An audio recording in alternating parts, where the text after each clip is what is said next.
Hello and welcome to the Intro to Tracking Macros course. I'm super excited that you're here. I get really passionate and nerd out about macros because this is truly a concept that has changed my life, and I am so excited to teach you everything that I know squished into a 2-week time period. So in this video today, we're going to go over basically just what macros are and what you can expect moving forward in future videos. So to take a step back, right, the reason that I get so excited about macros and teaching you how to track macros is because this unlocked food freedom for me. I personally spent years and years limiting my calories, trying all the different fad diets out there. I tried keto, I tried fasting, I tried all of these different things, only to do something successfully for a few weeks, but then realize it was too hard and give up on myself. Realize that I wanted to go out to dinner and give up on myself. Once I committed to learning how to track macros, it again unlocked this level of flexibility that I realized, one, I can eat a lot more food than I thought I could. 2, I can keep eating the foods that I enjoy. And 3, I can earn results at the same time. Like, this is amazing. So I'm really passionate about teaching you this because this is meant to be a lifestyle. Now, with that being said, the point of learning how to track your macros is not to have to log your food into an app every day for the rest of your life, right? It's to teach you about the food that you're eating so you can better understand how to build a balanced plate. So you can better understand your body's energy needs based on your current goals. And the goal with everyone is to get to a level of intuitive eating where you don't need to pull out the app to track your food. You don't have to put things on a food scale anymore, and that you know how to eat and you have the confidence of how to eat and keep moving in the direction towards your goals. Tracking is a tool, and it's always a tool that you can go back to as well. Right? If you find yourself starting to slip, if you find yourself wanting to achieve a very specific goal, tracking is always a tool that you can utilize to dial things back in. So with that being said, again, you have to learn about your food before you can graduate to intuitive eating. Because if I were to ask you right now, your intuition is why we're in the spot that we're in right now, right? Your intuition isn't guiding you towards your goals. So we have to rewire that a little bit. And again, just learn about the food that we're eating. So what the heck are macros? The word macros is short for macronutrients, which are your proteins, your carbs, and your fats. Every single food that you eat is either a protein source, a carbohydrate, or a fat. You probably think of proteins mainly as like your meat, your fish, your eggs, your egg whites, dairy products, things like that. These are your proteins. Carbohydrates can vary between fruits, vegetables, whole grains, things like rice, things like breads. These all fit into the carbohydrate category. Sugars also do as well.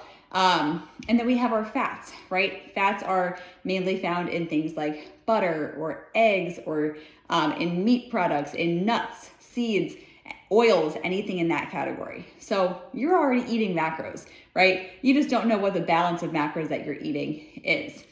And how does tracking macros differ from tracking calories? That's typically a question that comes up. So the way you want to think about it is every food has a caloric value to it, right? And when we think about calories, if we're trying to lose weight, we have to create a calorie deficit, which basically means we eat less calories than we burn each day. When you eat less than you burn, you're going to lose weight. Now, if you eat at maintenance, right, you eat the same amount of calories that you burn each day, your weight's not going to change. Or if you eat at a calorie surplus, you eat more calories than your body expends each day, you're going to gain weight. So we were just talking weight loss 101. This is why calorie restriction works, because if you just restrict calories, you're going to lose weight. Now, why do we track macros if I just told you that you're going to lose weight if you track calories? Because you don't want to lose weight. You want to lose body fat. And even if you don't have a huge fat loss goal right now, right, you probably want to lose a few pounds, probably want to tone up a little bit. There's a big difference between weight loss and fat loss. Weight loss, you're going to see that scale go down, but it's going to be fat and muscle that you're losing. We don't want to lose muscle.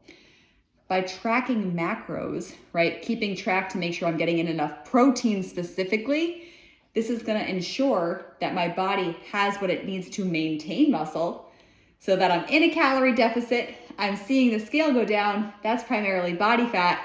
I'm holding on to lean muscle tissue, which is going to, one, actually raise my metabolism because the more muscle you have, the more calories you burn at rest. But two, this is gonna give us a better physique at the end of the day, give us that lean and toned look and keep us strong, right? Keep us functioning as we continue to age.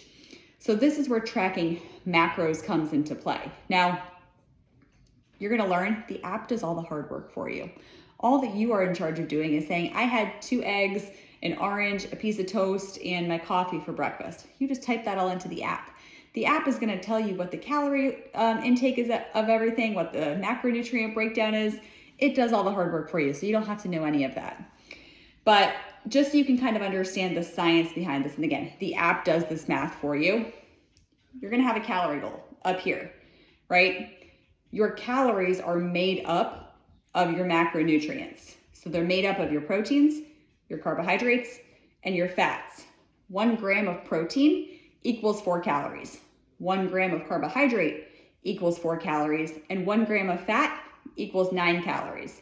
So the app does all the math for you, but if you were to take your protein goal times 4, your carb goal times 4, your fat goal times 9, it's gonna add up to this total calorie goal that you have. So you're not doing anything different. You're not tracking 2 separate things. We're basically taking an extra layer to tracking calories and making sure that within those calories, your body is getting the right breakdown of proteins, carbohydrates, and fats.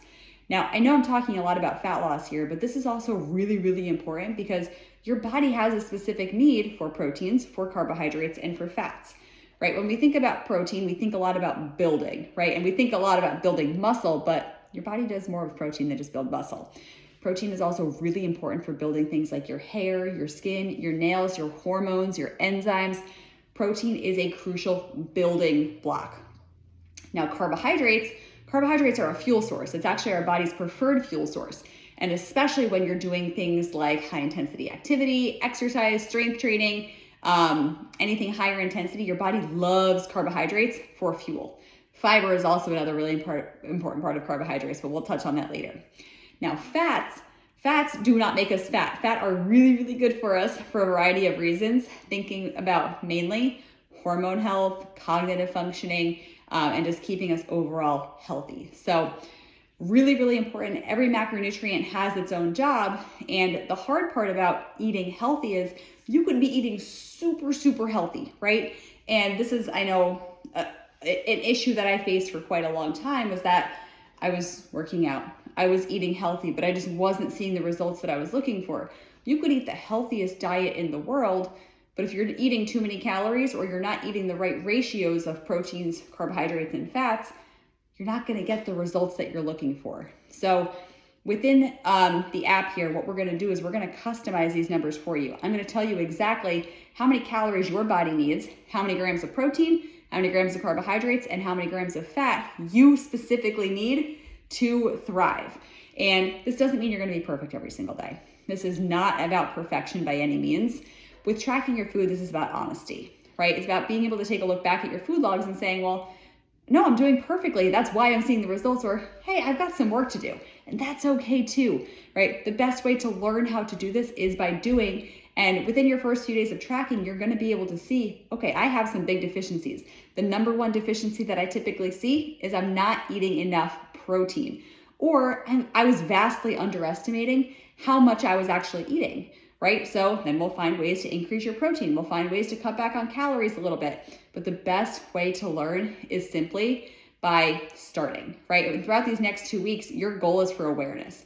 Yes, of course, the end goal is to hit your specific macro targets, but it's hard to know what to change if you don't know where you're currently at. So as you get started with tracking your food here, what I want you to think about is being honest with yourself, right? If it goes in your mouth, track it. That goes for food, that goes for drinks. The only things you really don't have to track are 0-calorie things.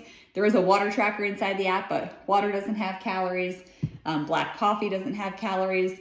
Things like spices don't have calories, but you gotta be careful for things like sauces, things like creamers that you add to coffee and whatnot. So be as honest as you can as you're getting started with tracking your food.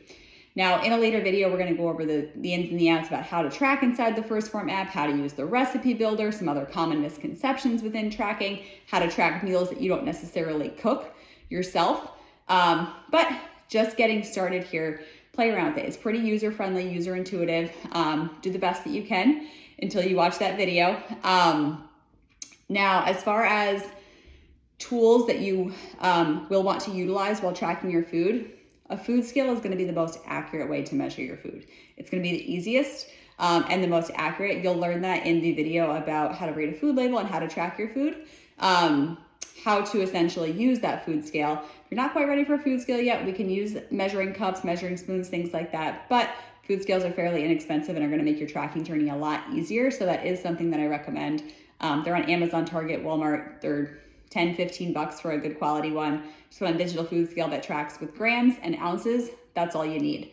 And then you'll have your access to the First Form app here. So that's all we're going to cover in this video. Again, in future videos, we're going to go over common misconceptions about tracking, how to physically track your food inside the First Form app, adjustments that we might make to your macros along the way. But I hope you're feeling a little bit more confident about what the heck macros are when I say that word, why it's so important to track them, and giving you the relief that this is how you're going to finally reach your goals, because this is not about perfection. This is about eating the foods that you love. There's no off-limit foods here. There's no food restriction on timing of food. It's basically, how is this going to fit best in your lifestyle, and how at the end of the day are you going to make sure you hit your totals? So I will see you in the next video, but for now, let's get started. I'm super excited.